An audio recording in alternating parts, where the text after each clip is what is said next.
நாடாளுமன்றத்தை தெறிக்கவிட்ட திமுக, அறிக்கையை கிழித்து அலறவிட்ட ஆராசா, தேசிய அளவில் தலைப்பு செய்தியான தரமான சம்பவம், மொத்த பாஜகவையும் ஓடவிட்ட 2 பேர். கர்நாடக அரசிடம் கெஞ்சும் முதலமைச்சர் விஜய், தண்ணீர் மட்டுமல்ல அனுமதியும் இல்லை, கரார் காட்டும் DK சிவகுமார். ராஜினாமா செய்வார்களா 2 காங்கிரஸ் அமைச்சர்கள்? பிரச்சனை புரியாமல் சிரித்து கொண்டே தெரித்து ஓடும் புஷி ஆனந்த். விவசாயிகள் போராட்டம் கத்தி படத்தில் மட்டும்தானா? நீதி கேட்டு கதரும் அப்பாவி விவசாயிகள். காவேரி பிரச்சனையில் பாஜகவின் இரட்டை வேடம், மௌனம் காக்கும் காங்கிரஸ், மாட்டிக்கொண்ட விஜய் அரசு. இது மாதிரி இன்னைக்கு அரசியல நடக்கக்கூடிய பல்வேறுபட்ட செய்திகளும் அந்த செய்திகளோட உண்மைத்தன்மையும் களத்திலிருந்து வந்திருக்கக்கூடிய மிக முக்கியமான வீடியோ காட்சிகளோட தான் இன்னைக்கு வீடியோல பார்க்க போறோம். அதுக்கு முன்னாடி யாரெல்லாம் பேட்டை டிவியை சப்ஸ்கிரைப் பண்ணாம பாக்குறீங்களோ அவங்க மறக்காம சப்ஸ்கிரைப் பண்ணிட்டு இந்த வீடியோக்களை உங்க நண்பர்களுக்கு அதிகமா ஷேர் செய்யுங்க. அங்க நாடாளுமன்றத்துல இனிமையான இல்லறத்திற்கு இதோ வந்து விட்டது தீர்வு. நீண்ட நேர இல்லறம், குழந்தையின்மை பிரச்சனைக்கு சஃபேத் முஸ்லி, அஸ்வகந்தா, சிலாஜித் போன்ற 20க்கும் மேற்பட்ட மூலிகைகள் கலந்து உருவாக்கப்பட்ட தரமான ப்ராடக்ட். ISO, GMP, FSSAI போன்ற இந்திய மற்றும் சர்வதேச அங்கீகாரம் பெற்ற ஹலாலான இயற்கை வேகரா. உங்கள் இரவும் இல்லறமும் நல்லறமாக மாற உடனே ஸ்கிரீன்ல இருக்க நம்பருக்கு தொடர்பு கொள்ளுங்க. அங்க நாடாளுமன்றத்துல கனிமொழி, ராசா இந்த 2 பேர் செஞ்ச சம்பவம் இன்னைக்கு வட மாநிலங்களில் இருக்கக்கூடிய ஊடகங்கள் தலைப்பு செய்தியாக போட்டிருக்கிறாங்க. இந்த 2 எம்பிகள் மட்டும்தான் இந்த விவகாரம் குறித்து பேசினாங்க. இந்த 2 எம்பிகள் மொத்த பாஜகவுமே தெரிக்க விட்டார்கள் அப்படின்னு சொல்லி இன்னைக்கு தலைப்பு செய்தி போடக்கூடிய அளவுக்கு இவ்வளவு தரமான சம்பவங்கள் நடந்துட்டு இருக்கு. இதை பார்க்கறதுக்கு முன்னாடி நம்ம முதலமைச்சர் விஜய் இப்படி நம்மளுடைய மாநில அந்தஸ்து மொத்த இந்தியாவுக்குமே சேர்த்தாங்க திமுக போராடக்கூடிய நேரத்துல நமக்கு இருக்கக்கூடிய அடிப்படை உரிமை காவிரி நதிநீர் ஆணையம் உரிமை கொடுத்து அதுக்கான அப்ரூவ் கொடுத்து எல்லாமே செஞ்சாலும் இங்க இன்னும் முதலமைச்சர் விஜய் வாயை மூடி அமைதியா இருக்கிறாரு. நான் போய் பேச்சுவார்த்தை நடத்திட்டு வரட்டுமா அப்படின்னு சொல்லி இங்க பேச்சுவார்த்தை நடத்திக்கிட்டு இருக்கிறாரு. இப்போ கர்நாடக அரசு அங்க முதலமைச்சர் DK சிவகுமார் தமிழ்நாட்டுக்கு தண்ணீர் திறந்து விடவே முடியாது, ஏன்னா காவிரி மேலாண்மை ஆணையம் அவங்க இப்போ ஒரு தீர்ப்பு ஒண்ணு கொடுத்திருக்கப்பட்டிருக்கு. அந்த தீர்ப்பின் அடிப்படையில இன்னைக்கு காலையில 8 மணில இருந்து தமிழ்நாட்டுக்கு நீங்க தண்ணீர் திறந்து விடணும். அடுத்த 15 நாளைக்கு நீங்க கண்டிப்பா தண்ணீர் திறந்து விடணும். ஒரு வினாடிக்கு 3500 கனஅடி, அதாவது 4.5 TMC, ஒரு வினாடிக்கு 3500 கனஅடி தண்ணீர் திறந்து விடணும் அப்படின்னு உத்தரவு கொடுத்த பிறகும் இப்போ வரைக்கும் தண்ணீர் திறக்காம இருக்கிறாங்க. ஆனா இதுக்கு எதிராக எல்லாருமே எதிர்வினையாற்றுறாங்க. கர்நாடக அரசு கடுமையான கண்டனங்கள் தெரிவிக்கிறது. இதுக்கு ஆக்கப்பூர்வமா நம்ம தமிழ்நாடு என்ன செய்யணும்? நமக்கான உரிமை அங்க வழங்கப்பட்டும் இன்னும் நம்மளுடைய தண்ணீர் வழங்காம இருக்கு. இங்க விவசாயிகள் தண்ணி இல்லாம இங்க வறண்டு போய் கிடக்குறாங்க. இன்னைக்கு நம்ம தமிழ்நாட்டுடைய டெல்டா பகுதிகளில் போய் பார்த்தோம்னா தண்ணி இல்லாம முழு கிரவுண்டா போய் கிடச்சு, முழுக்க தரிசு நிலமா மாறி போய் விவசாயம் பண்ண முடியாத ஒரு நிலைமை. குறிப்பா இது ஆடிப்பெருக்கூடிய காலம், அதாவது வரக்கூடிய திங்கக்கிழமை ஆடிப்பெருக்குன்னு பொதுவாக விவசாயிகள் என்ன செய்வாங்கன்னா அந்த காவிரி அன்னைக்கு நன்றி செலுத்தி அந்த அவங்களுடைய வழிபாடுகள் எல்லாமே செஞ்சுட்டு அன்னைக்கு நல்லா அவங்களுடைய முக்கியமான விவசாயிகளை ஆரம்பிக்கக்கூடிய ஒரு விஷயம். அப்ப அந்த ஆடிப்பெருக்குன்றது அந்த காவிரி நீர்ல தான் செய்யறது. ஆனா காவிரியில நீர் இல்லை. இப்ப ஏற்பட்ட ஒரு நிலைமை இருந்துட்டு இருக்குது. மேட்டூர் அணை திறக்கப்பட்டு திமுக 2021 இருந்து 26 அவங்க போகக்கூடிய வரைக்கும் எல்லாம் ஒவ்வொரு வருடமும் மேட்டூர்ல நீர் திறக்கப்படல, எந்த ஒரு தடையுமே ஏற்படல. அந்த அளவுக்கு செய்ய வேண்டிய எல்லா விஷயங்களும் சரியா வந்தது. ஆனா நாங்க தான் மாற்றத்தை கழிச்சுட்டு வருவோம், மாற்றத்தை மாத்திக்கிட்டு வருவோம் அப்படின்னு வந்தாங்க. இவங்க வந்ததுல இருந்து வரைக்கும் மேட்டூர் அணை திறக்கப்படல, அதுக்கு எதிராக இவங்களோட வாயுமே திறக்கப்படல. இப்போ காவிரி நீர்ல நாங்க அங்க மேகத்தாதுல அணை கட்ட போறோம், அணை கட்டி தமிழ்நாட்டுக்கு இருக்கக்கூடிய கொஞ்ச நெஞ்ச தண்ணி, அதாவது மேட்டூர் அணை மூலியமா நமக்கு வருஷத்துக்கு ஒரு முறை தண்ணீர் வருது, அந்த தண்ணியே இனிமே வர முடியாத அளவுக்கு மேகத்தாதுல நாங்க அணை கட்ட போறோம், இதுல நாங்க உறுதியா இருக்கிறோம் அப்படின்னு சொல்லி இப்படி கராறு காட்டிக்கிட்டு இருக்கிறாங்க. இப்பதான் இவர் போய் பேச்சுவார்த்தை போய் நடத்த போறாராம். அதனாலதான் இந்த பேச்சுவார்த்தைக்கு கடுமையான கண்டனங்கள் இன்னைக்கு பதிவு செய்யறாங்க. ஏன் போய் பேச்சுவார்த்தை நடத்தினா எல்லாமே சரியா போயிருமே அப்படின்னா, இந்த பேச்சுவார்த்தை முதலமைச்சர் விஜய்க்கு மட்டுமே லாபம், தாவேக அரசுக்கு மட்டுமே லாபமே தவிர இது தமிழ்நாட்டு மக்களுக்கு எந்த ஒரு லாபமும் கிடையாது. ஏன்னா இங்க போய் பேச்சுவார்த்தை நடத்துறது ஒண்ணுமே இல்லை. ஆல்ரெடி அவங்க நமக்கு தண்ணி கொடுத்துதான் ஆகணும். காவிரி மேலாண்மை ஆணையம் அங்க உத்தரவு கொடுத்துருச்சு, தமிழ்நாட்டுக்கு இந்த 15 நாளைக்கு வினாடிக்கு 3500 கன அடி தண்ணி கொடுத்தாகணும் அப்படின்றது நம்மளுடைய உரிமை. உச்சநீதிமன்றம் இதுக்கு முன்னாடி வழிகாட்டல் செஞ்சிருக்குது. அப்ப நமக்கான எல்லா உரிமையா இருந்து ஒருத்தன் தண்ணி தரமாட்டான் அப்படின்னா அவனுக்கு எதிராக நம்ம சண்டை செய்யணும். நம்மளோட அடிப்படை உரிமையை நம்ம சண்டை செஞ்சு வாங்கணும். ஆனா அதை விட்டுட்டு நான் போய் பேச்சுவார்த்தை நடத்திட்டு வரேன் அப்படிங்கிறாங்க. இந்த பேச்சுவார்த்தை எதுக்கு தெரியுமா? ஏன்னா இன்னைக்கு காங்கிரஸ் தயவால தான் இவங்களுடைய ஆட்சி ஓடிக்கிட்டு இருக்கு. காங்கிரஸ் திமுக கிட்ட கூட்டணி சேர்ந்து திமுக கிட்ட 28 சீட்டு வாங்கி வெறும் 5 மட்டும் ஜெயிச்ச காங்கிரஸ் துரோகம் செஞ்சு இன்னைக்கு தாவேகா பக்கம் போயிருச்சு. அந்த 5 காங்கிரஸால தான் இன்னைக்கு நம்ம ஆட்சி இங்க தக்க வச்சுக்கிட்டு இருக்குது அப்படிங்கறதால இங்க கர்நாடகால ஆட்சி செய்யறது காங்கிரஸ். அப்ப கர்நாடகா காங்கிரஸ் நம்ம ஏதாவது எதிர்த்து பேசிட்டாலோ, கர்நாடகா காங்கிரஸ் எதிராக சுப்ரீம் கோர்ட்டுக்கு நம்ம போயிட்டாலோ இந்த 5மே நம்ம கையை விட்டு போயிருமோ அப்படின்னு சொல்லி உங்களுக்கு பெரிய அச்சம். ஏன்னா காங்கிரஸ்ன்ற கட்சியை பொறுத்த வரைக்கும் எங்க அவங்களுடைய சாதகமான சூழல் தான் பார்ப்பாங்க. கர்நாடகாவில் இருக்கக்கூடிய மொத்த ஆட்சியா அல்லது இங்க இருக்கக்கூடிய 2 அமைச்சர்களா அப்படின்னு சொல்லி அந்த மொத்தத்தை தான் கணக்கு போட்டு பார்ப்பாங்க, எடை போட்டு பார்க்கறதுல. அப்படி பார்க்கும்போது அங்க இருக்கக்கூடிய மொத்த ஆட்சி தான் ஒரு முக்கியத்துவம் கொடுப்பாங்க.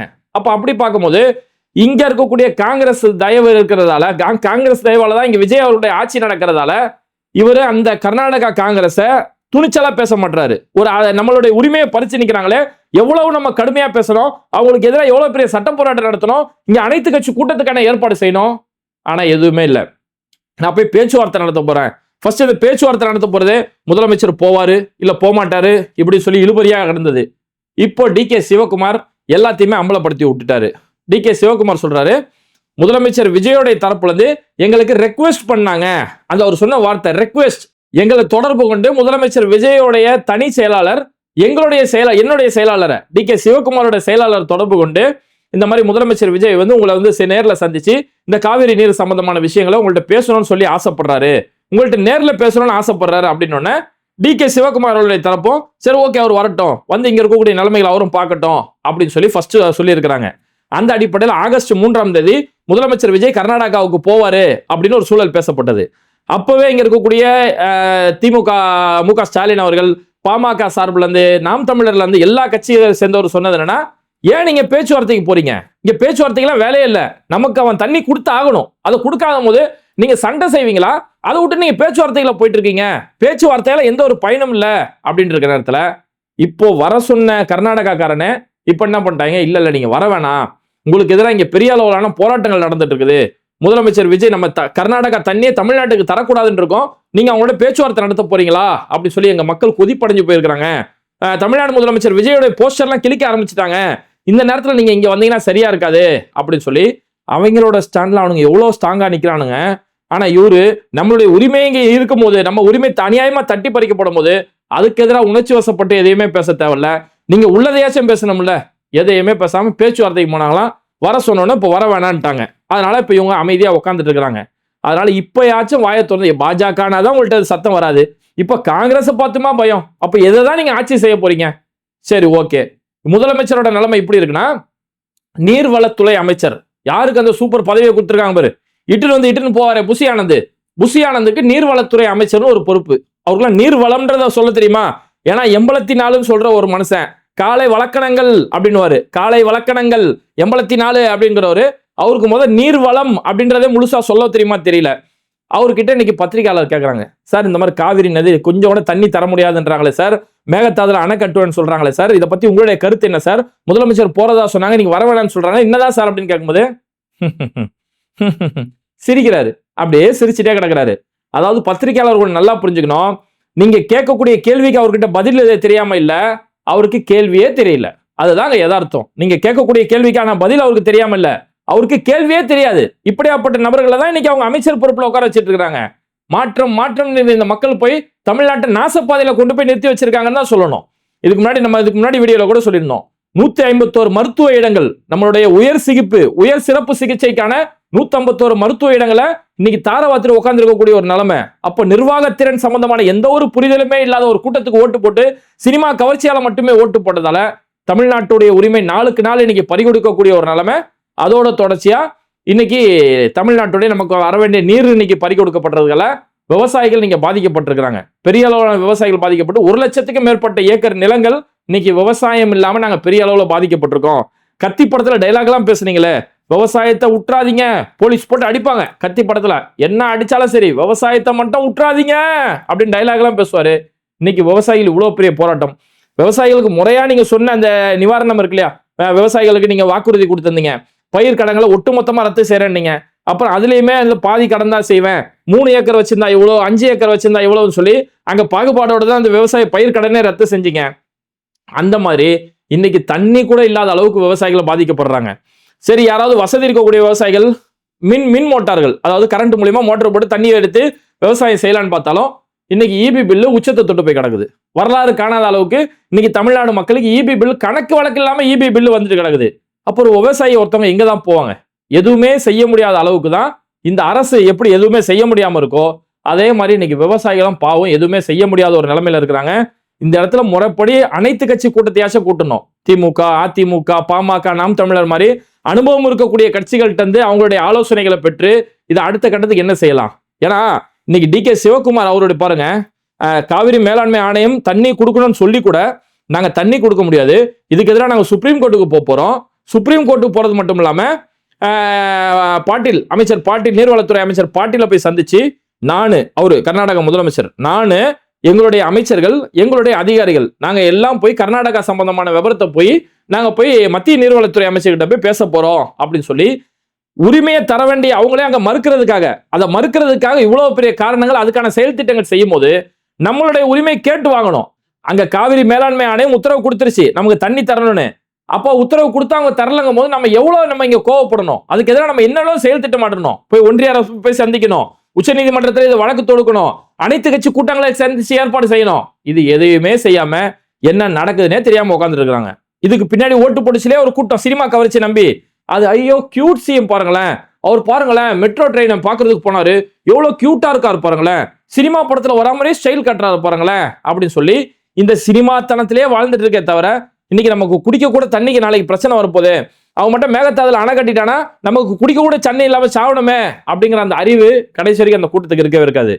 ஆனா இங்கதான் திமுகன்ற ஒரு கட்சியை இன்னைக்கு மக்கள் மிஸ் பண்ணிக்கிட்டு இருக்கிறோம். எவ்வளவு அளவுக்கு இதே காங்கிரஸ் கூட கூட்டணி இருந்துமே எவ்வளவு துணிச்சலா சண்டை செஞ்சிருந்தாங்க. அன்னைக்கு சித்தராமையா முதலமைச்சரா இருந்தாரு, அவர்கிட்ட ஒருபோதும் மேகத்தாதுல அணை கட்டுறதுக்கு விடவே மாட்டோம் அவ்வளவு துணிச்சலா சண்டை செஞ்சு தேசிய காங்கிரஸ் கிட்ட இது சம்பந்தமான பேச்சுவார்த்தை நடத்தி, ஒன்றிய அரசிட்ட பேச்சுவார்த்தை நடத்தி, சுப்ரீம் கோர்ட் வரைக்கும் கொண்டு போய் இவ்வளவு ஆக்கப்பூர்வமான செயல் திட்டங்கள் செஞ்சுட்டு இருந்தாங்க. ஆனா இன்னைக்கு செயல்படாத ஒரு அரசு கிட்ட நம்ம மாட்டிக்கிட்டு இருக்கோம். ஏன்னா திமுகவோட இந்த செயல் திட்டம்ங்கிறது இன்னைக்கு நாடாளுமன்றத்துல நடுங்கிட்டு இருக்குது. இப்ப ஒன்றிய பாஜக அரசு புதுசா ஒரு சட்டத்தை ஒண்ணு கொண்டு வந்து தேசிய கௌரவ அவமதிப்பு தடுப்பு திருத்த மசோதா அப்படின்னு சொல்லி ஒரு மசோதா கொண்டு வராங்க. என்னன்னா இவங்க வந்தே மாதரம் பாடல் கொண்டு வர போறாங்க, கொண்டு வந்துட்டாங்க, அவ்வளவுதான். வந்தே மாதரம் பாடல் நாங்க கொண்டு வரோம். தேசிய கீதம் ஜனகணமனக்கு என்ன ஒரு அந்தஸ்து இருக்கோ, என்ன மரியாதை இருக்கோ, என்ன சட்ட பாதுகாப்பு இருக்கோ அதே அளவிலான அந்தஸ்து தேசிய பாடல் என்று சொல்லக்கூடிய வந்தே மாதரத்துக்கும் அந்த அந்தஸ்து இருக்கு. எப்படி தேசிய கீதத்தை அவமதிச்சா அது தேசிய குற்றமா கருதப்படுமோ அதே போன்று இனிமே வந்தே மாதரம் பாடத்தை யாராவது அவமதிச்சாலோ, அந்த பாடல் பாடக்கூடிய இடங்கள்ல எழுந்து நிற்காமலோ, முறையான மரியாதை செய்யாம இருந்தாலோ அவங்க மேலே அதுக்கான நடவடிக்கை எடுக்கப்படும், 3 ஆண்டு வரை சிறைப்படுத்தப்படும் அப்படின்னு சொல்லி இப்படிப்பட்ட ஒரு மசோதா கொண்டு வராங்க. நாடாளுமன்றத்தில் பேசுறதுக்கு யாருமே இல்லை, நாதியத்து போய் கடக்கக்கூடிய ஒரு நிலைமையில இருக்குது. அந்த மொத்த நாடாளுமன்றத்திலேயே இந்த மசோதாவுக்கு எதிராக பேசுனது 2 பேர் மட்டும்தான். அதுவும் வெறும் குரல் வாக்கெடுப்பு மூலமா கொண்டு வந்து பாஜக நடைமுறைப்படுத்தி காட்டாங்க. எதிர்த்து கேள்வி கேட்க கூட யாருமே இல்லை. காங்கிரஸ் சும்மா அதை எதிர்த்து எதுவுமே பேசாம சும்மா காங்கிரஸ் வெளிநடப்பு செஞ்சாங்க. அந்த இடத்துல பேசுனது வெறும் திமுக மட்டும்தான். அதை தான் சொல்றது, திமுக கொள்கை உறுதியுள்ள ஒரு கட்சி, மொத்த இந்தியாவிலே கொள்கையோட செயல்படக்கூடிய ஒரு கட்சி திமுக மட்டும்தான். ஏன்னா வட மாநிலத்துல வந்தே மாதத்துக்கு எதிராக பேசுனா அவன் இந்து மதத்துக்கு எதிராக பேசுறான், தேசியத்துக்கு எதிராக பேசுறான்னு சொல்லி ஒரு பொய் கதையை அடிச்சு விட்டு அவங்களை ஓரம் கட்டிடுவாங்க. அதனால எல்லா கட்சிகளும் வாய மூடிட்டு இருக்காங்க. காங்கிரஸ், சமாஜ்வாதி, ஆர்ஜேடி எல்லாருமே வாய மூடுற நேரத்துல திமுக மட்டும்தான் அவங்க கொள்கையில உறுதியானிட்டு வந்தே மாதரம் பாடலை எப்படி நீ தேசபக்தி நீ அளவீடு எடுக்கலாம் அப்படின்னு சொல்லி குறிப்பா எம்பி கனிமொழி தான் அந்த இடத்துல அவங்க பேசின பேச்சு ஒவ்வொரு ஊடகங்களையும் இன்னைக்கு தலைப்பு செய்தியா மாறி இருக்கு. நீங்களா ஒரு விஷயத்தை கொண்டு வருவீங்க, நீங்க கொண்டு வரதை தான் எல்லாருமே ஏத்துக்கணும் சொல்லி கட்டாயப்படுத்துவீங்க. கட்டாயப்படுத்தி எப்படிங்க தேசபக்தியை கொண்டு வர முடியும்?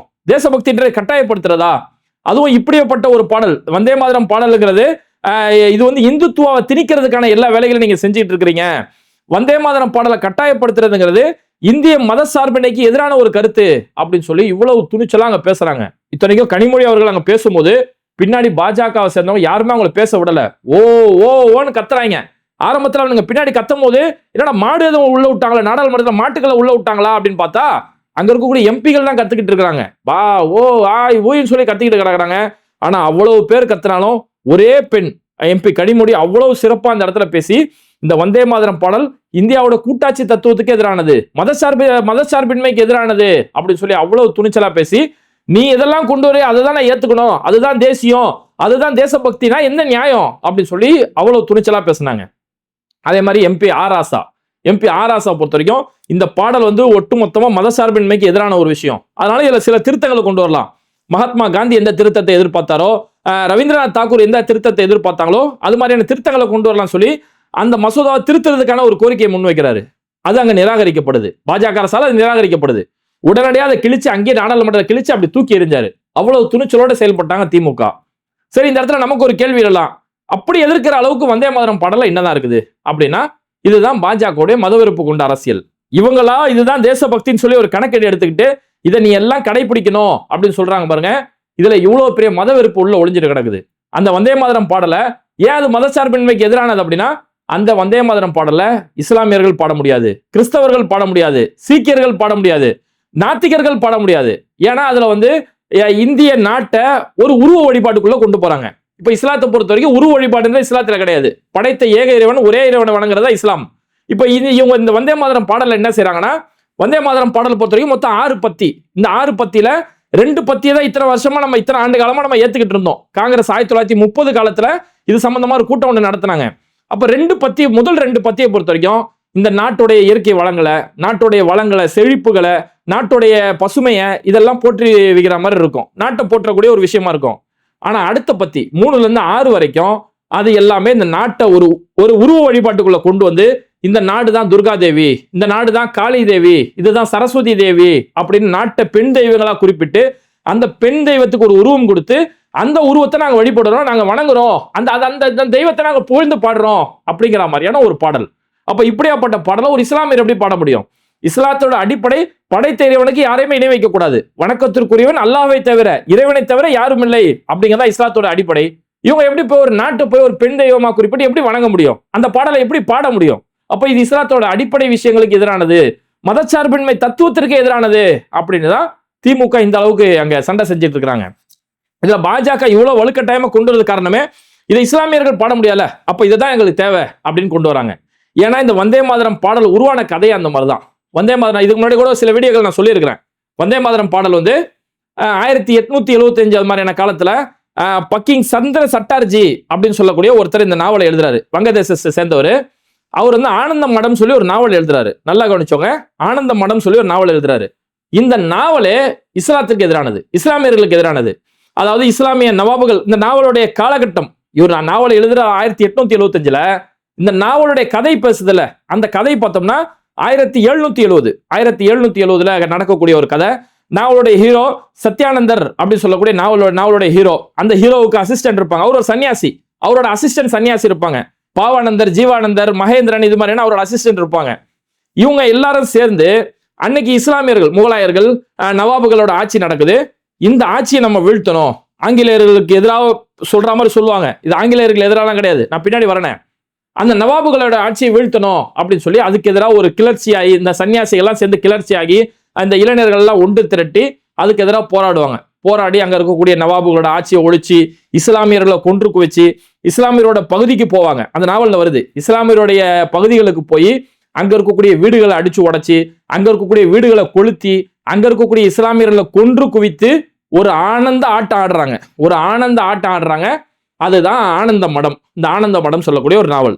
இந்த நாவலோட எண்டு எப்படி முடிக்கப்படுதுன்னா, இன்னொரு சன்னியாசி ஹீரோயிட்ட கேட்கிறாரு, இந்த மாதிரி இஸ்லாமியர்களை அழிச்சு ஒழிச்சிட்டோம், ஓகே, இந்த போரில் நம்ம ஜெயிச்சிட்டோம், இஸ்லாமியரோட ஆட்சியை முடிவுக்கு கொண்டு வந்துட்டோம், ஆனா பிரிட்டிஷ்ல நம்மளை ஆட்சி செஞ்சுட்டு இருக்கான், வெள்ளைக்காரன் நம்மளை ஆட்சி செஞ்சுட்டு இருக்கானே அப்படிங்கும் போது, இல்ல வெள்ளைக்காரன் ஆட்சி இருக்கிறது நமக்கு நல்லது, ஆங்கிலேயர்கள் பிரிட்டிஷ் ஆட்சின்றது அவர்கள் நம்மளுடைய நண்பர்கள், அவங்களுடைய ஆட்சியில நம்மளுடைய தர்மத்தையும் நம்மளுடைய கொள்கை சார்ந்த விஷயங்கள் அவங்களுடைய ஆட்சியில நம்மளால நிலைநிறுத்த முடியும், அவர்கள் நம்மளுடைய நண்பர்கள் அப்படிங்கிறாங்க. என்னடா அது, பாரதம் பாதுகாக்கப்படும் சொல்றீங்க, இந்த பாரதத்துல உன் பார்வையில் அப்போ பாரதத்துல இஸ்லாமியர்கள் அந்நியர்னா ஆங்கிலேயர்கள் பிரிட்டிஷ் அந்நியர் தானே, ஏன் அவங்கள மட்டும் புகழ்ந்த நண்பர்கள் சொல்ற அப்படின்னா, நாவலுடைய கதாசிரியர் இருக்கார் இல்லையா பக்கிங் சந்திர சட்டர்ஜி, இவரு பிரிட்டிஷ் கவர்மெண்ட்ல ஒரு டெபுட்டி கலெக்டரா வேலை செஞ்ச ஒருத்தர், ஆங்கிலேயங்கிட்ட கூலி வாங்கி வேலை செஞ்சவர், இதுக்கு கூலிக்கு மாரடிக்கிற ஒரு கூட்டம் தானே. அப்போ அந்த ஆங்கிலேயனுக்கு எதிரான நம்ம ஏதாவது டைலாக் வச்சோம்னா நம்மளை வேலையை விட்டு தூக்கிடுவானே அப்படிங்கிறதுக்காக இஸ்லாமிய வெறுப்பை ஃபுல்லா காட்டி விட்டுட்டு ஆங்கிலேய நம்ம நண்பன், கிளைமேக்ஸ்ல ஆங்கிலேயன் இவங்களும் நண்பர் ஆகிற மாதிரி, பாஷா படத்துல ரஜினியும் அவருடைய ஃப்ரெண்ட் கட்டி வச்சுப்பாங்க இல்லையா, அந்த மாதிரி இவங்க கடைசியில் இவங்க 2 பேர் ஃப்ரெண்ட் ஆகிற மாதிரி இந்த கதையை முடிப்பாங்க. அந்த நாவலுடைய ஒரு இடத்துல ஒருத்தர் மகேந்திரன் சொல்லக்கூடிய ஒருத்தர் பயந்து போயிருப்பாரு. ஒரு நடு ஜாமத்துல நடக்கக்கூடிய சம்பவம். அப்போ அவர் பயந்து போயிருக்கும் போது அந்த கூட இருக்கக்கூடிய பாவானந்தர் சொல்லக்கூடிய அவருடைய அந்த அந்த அந்த ஒரு சன்னியாசி அவர் வந்து இந்த மகேந்திரனுக்கு தைரியம் ஊட்டக்கூடிய விதத்துல இந்த நாட்டை, இந்த தேசியத்தை வந்து புகழ்ந்து பாடி, அதோட இயற்கை வளங்களை புகழ்ந்து பாடி, இந்த நாட்டை பெண் தெய்வமா புகழ்ந்து பாடி, அந்த பெண் தெய்வத்துல நாங்க வழிபடணும் அப்படின்னு சொல்லக்கூடிய ஒரு பாடல் இந்த வந்தே மாதரம் பாடல்.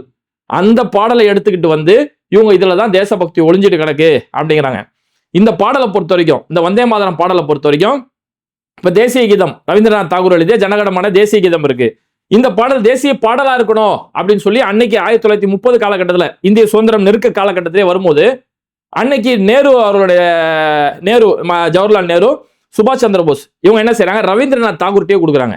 ஜனகணமன எழுதிய ரவீந்திரநாத் தாகூர்ட்டே இந்த கடைசி ஃபைனல் டிசிஷனை கொடுக்குறாங்க.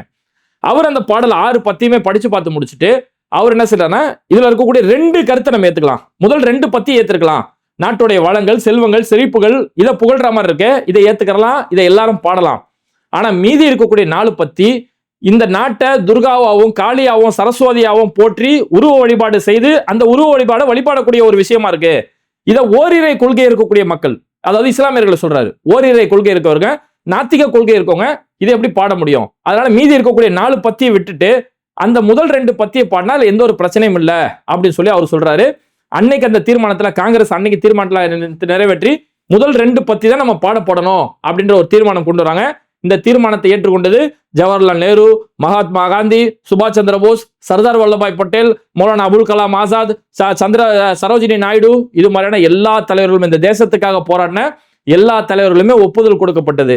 ஆனா பாஜக கடைசியில தானே எங்களுடைய மத விஷயத்தை நாங்க வச்சிருக்கிறோம், நான் எதை மதம்னு சொல்றேன்னா அதை தானே நீ எல்லாத்தையும் பின்பற்றணும், நான் எதை வழிபாடுன்னு சொல்றேன் அதை தானே நீ பின்பற்றணும் அப்படின்னு சொல்லி பாஜக இன்னைக்கு வம்படியா கொண்டு வந்து தேசிய கீதத்திற்கு என்ன அந்தஸ்தோ, தேசிய கீதத்தை அவமதிப்பா என்ன தண்டனை இருக்குமோ அந்த விஷயத்தை இன்னைக்கு வந்தே மாதரம் பாடலுக்கு கொண்டு வந்துட்டு அவங்க அந்த ஒற்றை கலாச்சாரத்தை செய்யறாங்க இல்லையா, அதை தான் இன்னைக்கு அரசியலமா கொண்டு வந்திருக்கிறாங்க.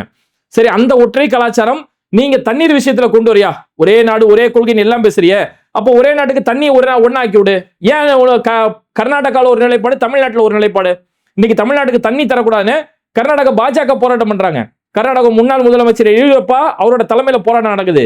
சிடி ரவி கர்நாடகா பாஜக முதன்மை தலைவர், அவர் அந்த களத்துல நின்று தமிழ்நாட்டுக்கு தண்ணியே தரக்கூடாதுன்னு போராடுறாங்க. அப்ப இங்க இருக்கக்கூடிய பாஜக நீ என்ன செய்யணும், நான் இந்த மாநிலத்துக்காக நான் குரல் கொடுக்குறேன், தண்ணி தந்தையாவன நீங்க ஏதாவது போராட்டம் பண்றியா? இல்ல. அப்ப ஊருக்கு ஒரு நிலைப்பாடு, இப்படி ஊருக்கு ஒரு நிலைப்பாடு எடுக்கிற இந்த செயல்பாடு இருக்கிறதாலதான் இவங்க தேசியம் சொல்றாங்க இல்லையா, தேசியம் ஒரே நாடு ஒரே மொழி சொல்றதுல எல்லாம் வெற்று நடிப்பு மட்டும்தான். இவங்களுடைய அரசியல் இயலாமையை வெளிப்படுத்துறதுக்கான ஒரு காரியம் தான். ஏன்னா இன்னைக்கு நாடாளுமன்றத்தில் எதை பேசிருக்கணும், நியாயமா யோசிச்சு பாருங்க. டெல்லியில அவ்வளவு பெரிய மாணவர்கள் போராட்டம் நடந்தது, அந்த இடத்துல மாணவர்கள் தாக்கப்பட்டாங்க, நீட்ல எவ்வளவு பெரிய முறைகேடு நடக்குது, இதை தான் இன்னைக்கு பேசு பொருளா மாறி இருக்கணும். அல்லது ராமர் கோயில் அவ்வளவு பெரிய முறைகேடு நடந்திருக்கு, ராமர் கோயிலுக்கு சொந்தமான நன்கொடைகள், அந்த நிதிகள் அவ்வளவு பெரிய அளவுல கோடிக்கணக்கில் திருடப்பட்டிருக்கு, அதை பத்தி பேசியிருக்கணும். ஆனா இது எதையுமே பேசக்கூடாதுங்கிறதுக்காக தான் இங்க வந்து வந்தே மாதரம் பாடலை கொண்டு வரணும். வந்தே மாதரம் பாடலை மட்டும் யாராவது இழிவுபடுத்துறீங்க 3 வருஷம் ஜெயில் தண்டனை அப்படின்னு சொல்லி சில சட்டம் கொண்டு வராங்கன்னா இதுதான் பாஜகவுடைய வெறுப்பு அரசியல். இந்த வெறுப்பு அரசியலை எதிர்கொள்ள தெரியாத ஒரு திராணியற்ற எந்த ஒரு செயல்பாடுமற்ற ஒரு அரசாதான் இங்க விஜய் அவருடைய அரசு செயல்பட்டுக்கிட்டு இருக்கு. மாற்றம்னு கேட்ட மக்களுக்கு ஒரு சிறந்த ஒரு மாற்றத்தை விஜய் கொடுத்துட்டு இருக்கிறாரு. இது மாதிரி வீடியோக்களை தொடர்ந்து பார்க்கறதுக்கு மறக்காம பேடை டிவியை சப்ஸ்கிரைப் பண்ணிட்டு இந்த வீடியோக்களை உங்க நண்பர்களுக்கு அதிகமா ஷேர் செய்யுங்க. இணைந்திருப்போம்.